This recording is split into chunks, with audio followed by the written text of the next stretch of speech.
जब मैंने बोला है कि सफाई और सजावट में कोई कमी नहीं होनी चाहिए, फिर मुझे किचन के बाहर कूड़ा क्यों दिख रहा है?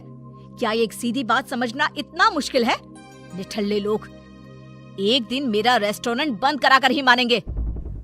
ये है अनुष्का, मुंबई शहर की जानी मानी रेस्टोरेंट ऑनर, जो यहाँ अपने पति भावेश और सास ससुर के साथ रहती है। वाह अलीशा, 1000 बार तुम्हारे हाथ का बना खाना खा चुका हूँ, पर आज भी हर बार स्वाद नया लगता है। मुझे समझ में नहीं आता तुम बेटर अपॉर्चुनिटी के लिए बड़े शहर में क्यों नहीं जाती। कब तक मेरी इस छोटी रसोई में खाना बनाते हुए अपने टैलेंट को छुपा कर रखोगी? मुझे यहाँ काम करके खुशी मिलती है। ये मेरा घर है और आप सब मेरे अपने हैं, और जिस काम से दिल को सुकून मिले उससे बड़ा दुनिया में कोई काम, नाम, शहर या पैसा हो ही नहीं सकता। ये है अपने खाने से दिलों को जीतने वाली अलीशा। वैसे तो अनुष्का और अलीशा जुड़वा बहनें हैं, लेकिन दोनों के बीच दूरियां बहुत लंबी और पुरानी है। अलीशा रसोई में काम करते हुए अपने बॉस से बात कर रही होती है, तभी उसका फोन बजता है, जिसे वो ऑन करके स्पीकर पर रख देती है। हेलो, कौन बोल रहा है? अलीशा, मैं हूँ अनुष्का। फोन पर अपनी बहन का नाम और आवाज सुनकर अलीशा हैरान रह जाती है। मुझे पता है 10 साल बाद अचानक मेरा फोन करना तुम्हें अजीब लग रहा होगा, पर बहन मुझे तेरी बहुत याद आ रही है। प्लीज एक बार मिलने आ जाना। इससे पहले कि अलीशा कोई जवाब दे पाती, उसका बॉस धीरे से बोलने लगता है। अलीशा, तुम्हारी बहन का मुंबई में बहुत अच्छा रेस्टोरेंट है। शायद ये तुम्हारे लिए अपनी अलग पहचान बनाने का बड़ा मौका हो सकता है। मना मत करना। मेरी बहन अपने आगे कभी किसी के बारे में नहीं सोच सकती। जरूर इसके पीछे भी उसका कोई मकसद होगा। उसका मुझे नहीं पता। तुम अपने मकसद से जाओ। सोचो, अगर काम बन गया तो कहां से कहां पहुंच सकती हो, और नहीं भी बना तो खोने के लिए है क्या? बॉस की बात मानकर अलीशा मुंबई जाने के लिए हाँ बोल देती है, और अगली सुबह अलीशा अपनी बहन के घर पहुंच जाती है, जहां अनुष्का के ससुराल वाले अलीशा को देखकर हैरान रह जाते हैं। 5 साल में पहली बार पता चला कि बहू की बहन है, फिर भी तुमने ये बताना जरूरी नहीं समझा कि वो तुम्हारी जुड़वा है। आंटी जी, आपको बहन का नहीं पता था और मुझे अपनी बहन की शादी का नहीं पता था। हिसाब बराबर। उम्मीद है रास्ते में कोई दिक्कत नहीं हुई होगी। वहां पर तो नहीं हुई थी, पर यहाँ जरूर हो सकती है। मेरा कमरा कहाँ है? अलीशा अपने कमरे में चली जाती है। अगली सुबह अनुष्का अलीशा को अपने साथ रेस्टोरेंट लेकर जाती है। ये मेरा रेस्टोरेंट है, तुम भी शेफ हो ना? चलो तुम्हें किचन दिखाती हूँ। अनुष्का बहन को रेस्टोरेंट की रसोई में लेकर जाती है, तभी उसका फोन बजता है, जिस पर वो जोर जोर से बात करने लगती है। क्या? नहीं, वो इस तरह छोड़कर नहीं जा सकता। कल मेरे इंपॉर्टेंट क्लाइंट आने वाले हैं। बिना शेफ के मेरा काम कैसे चलेगा? ये काम कोई ठीक से नहीं कर सकता। क्या हुआ बहन, सब ठीक तो है ना? बहन के ऐसा पूछते ही अनुष्का अपनी मजबूरी दिखाने लगती है, जिसे देखकर अलीशा मदद करने के लिए तैयार हो जाती है, और उसी पल से अलीशा अनुष्का के रेस्टोरेंट किचन में काम करने लगती है। अगले दिन रेस्टोरेंट में आए अनुष्का के विदेशी क्लाइंट को भी अलीशा का बनाया खाना बहुत पसंद आता है। Wow miss Anushka, your chef is amazing. I love the food. We will think about your deal. Client के वहां से जाते ही अनुष्का अकेले में अपने आप से बातें करने लगती है, जिसे पीछे खड़ी अलीशा सुन लेती है। थैंक यू भगवान, अगर पुराने शेफ के जाने पर मुझे अलीशा का ख्याल नहीं आता और वो यहाँ आने के लिए हाँ नहीं बोलती, तो आज मैं ये दिन नहीं देख पाती। बस अब ये जल्दी मेरे रेस्टोरेंट को अप्रूव कर दे, फिर अनुष्का सीधा यूएस पहुंच जाएगी। ओह, तो मुझे मुंबई बुलाने का असली मकसद ये था। वही मैं सोचूं कि 10 साल बाद अचानक मेरी मतलबी बहन को मैं कैसे याद आ गई। पर तुम ये कैसे भूल गए बहना कि मैं अब वो 10 साल पहले वाली अलीशा नहीं हूँ, जिससे तुम अनाथों की तरह जीने के लिए अकेला छोड़कर चली गई थी। अब अलीशा अपनी बहन को सबक सिखाने का प्लान शुरू करती है, जिसमें पहले वो अनुष्का की गैरहाजिरी में उसके जैसे कपड़े पहनकर, उसके जैसा बोलने की कोशिश करते हुए घर वालों के पास जाकर उन्हें भला बुरा सुनाकर घर से बाहर चली जाती है। थोड़ी देर बाद अनुष्का घर आती है। तुम मम्मी पापा के साथ इस तरह बात नहीं कर सकती। मैं देख रहा हूँ, जब से तुम वो फॉरेन वाली डील में इन्वॉल्व हुई हो, तुम्हारा स्वभाव बदलता ही जा रहा है। अरे पर मैंने किया क्या? छोड़ो, अभी बहू की बहन भी घर आई हुई है, ये सब अच्छा नहीं लगता। बाद में आराम से बात करेंगे। इसी तरह दिन बीतने लगते हैं, जिसमें अलीशा अपनी बहन का रूप लेकर बहुत कुछ ऐसे काम करती है जिससे अनुष्का को बहुत दिक्कत होती है। और उसी में विदेशी क्लाइंट के साथ आखिरी मीटिंग के दिन अलीशा बहाना बनाकर अनुष्का को रेस्टोरेंट से बाहर भेज देती है और एक बार फिर उसका रूप लेकर क्लाइंट के पास आ जाती है। We like your restaurant and services. Deal is all yours. Thank you so much. But now I'm not interested in your deal. You can leave now.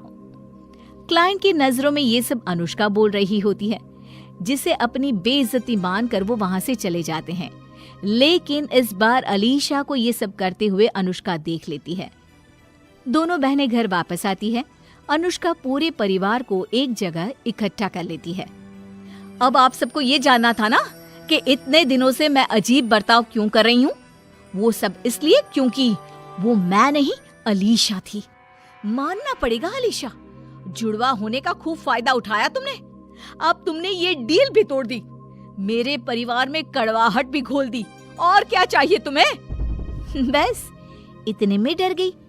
सोचो जरा, उस 10 साल की बच्ची पर क्या बीती होगी, जिसके माँ बाप तो पहले ही दुनिया से जा चुके थे और बाद में बचा हुआ इकलौता सहारा बहन भी अपनी खुद गर्जी में उसे अनाथ बनाकर इस दुनिया में मरने के लिए अकेला छोड़कर भाग गई थी। अरे तब मैं भी तो 10 साल की छोटी लड़की ही थी, जिसके कंधों पर अचानक इतनी बड़ी जिम्मेदारी आ गई थी। डर गई थी मैं, कर दी मैंने गलती, जिसके लिए आज तक पछताती हूँ। पर इसका मतलब ये नहीं कि मैं तुमसे प्यार नहीं करती या तुम्हारी फिक्र नहीं है। सोचो, अगर प्यार नहीं होता तो मैं तुम्हारी इतनी खबर क्यों रखती? मुझे कैसे पता होता कि तुम शेफ हो, कहाँ रहती हो, तुम्हारा नंबर क्या है? बस कभी सामने आने की हिम्मत नहीं हुई। माफ कर दे बहन, चाहिए तो 2 महीने ले ले। 2 महीने? ये मम्मी का लॉजिक था। वो बोलती थी कि अगर आप अपने किसी प्यार करने वाले से नाराज हो तो जल्दबाजी में रिश्ता खत्म करने से पहले उसे दूसरा मौका देने के लिए 2 महीने का वक्त लो। अगर इतने टाइम में भी सिचुएशन नहीं बदली और माफ करने जैसा फील नहीं हुआ तो फैसला लेना।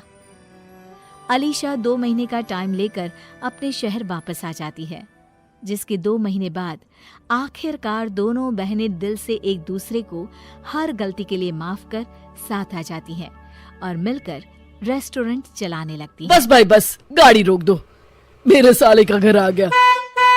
अरे दीदी, जीजाजी, आप लोग आ गए। कैसे हैं जीजाजी? अरे वो सब बाद में, पहले टैक्सी वाले के पैसे चुकता कर, इसे बहुत जल्दी है। हाँ हाँ जीजाजी, मैं अभी पैसे दे देता हूँ। टैक्सी वाले भैया, कितने पैसे हुए आपके? जी कुल मिलाकर 6,000 रुपए। अरे मर गया रे, 6,000?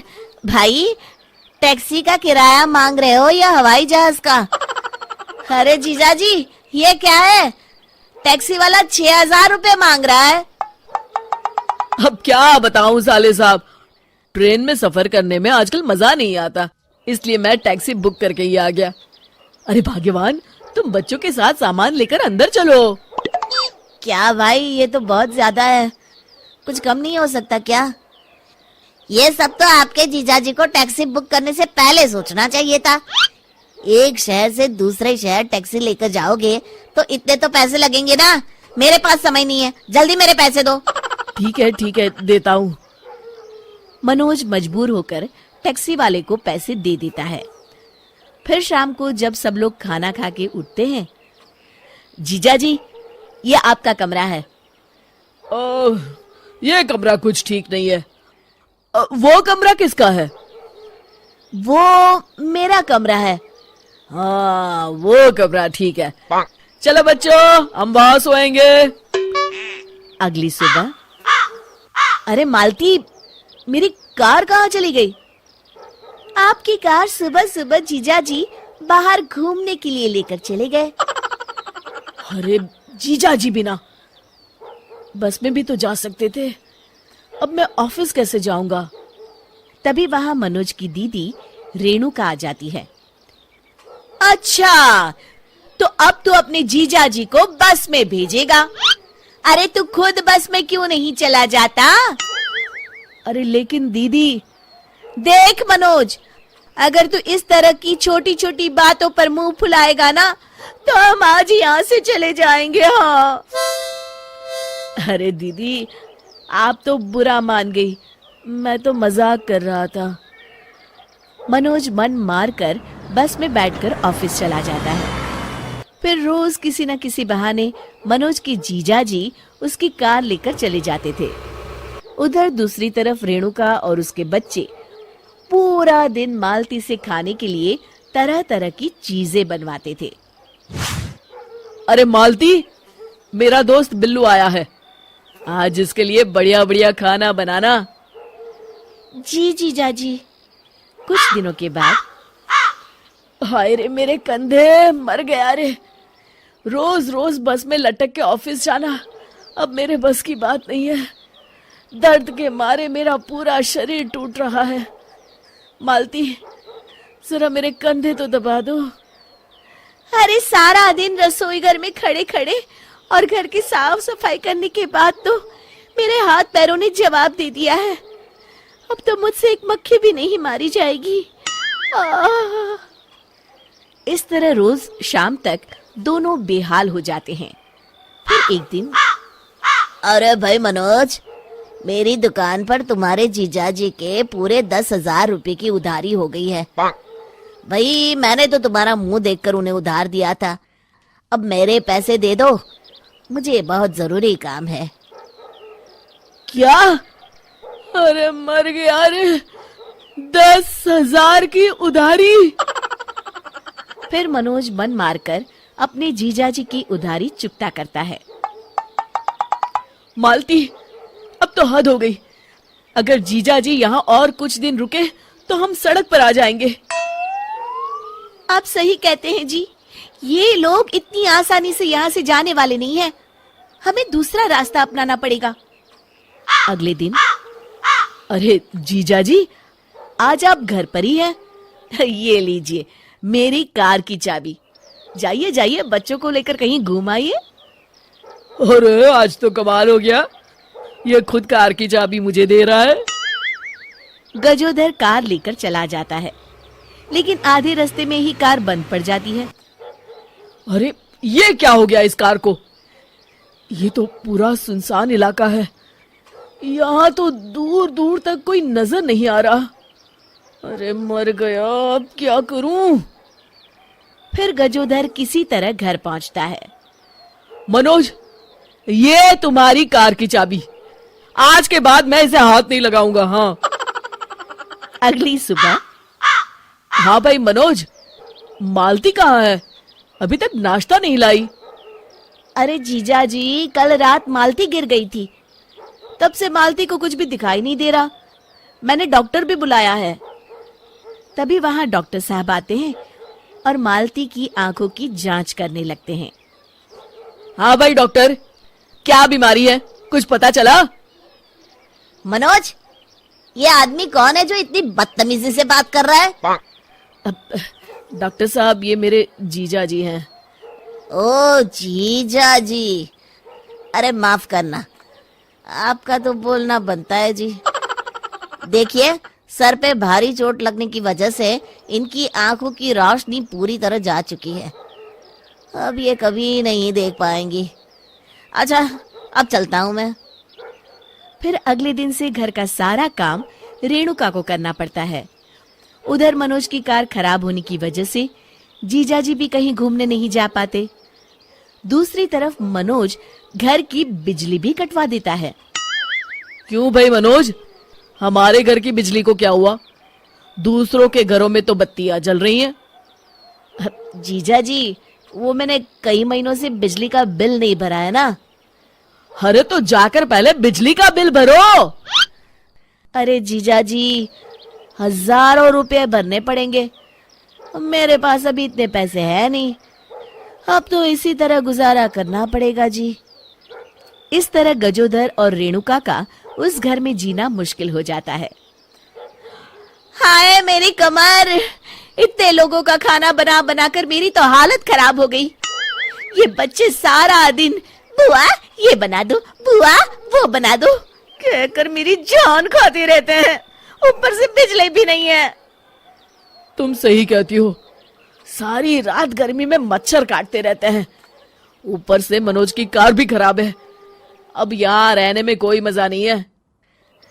मजा तो अब यहाँ रहना किसी सजा से कम नहीं है। हम कल ही यहाँ से चले जाते हैं। हाँ हाँ, कल ही चलते हैं। अगले दिन मनोज की जीजाजी और दीदी घर छोड़कर चले जाते हैं।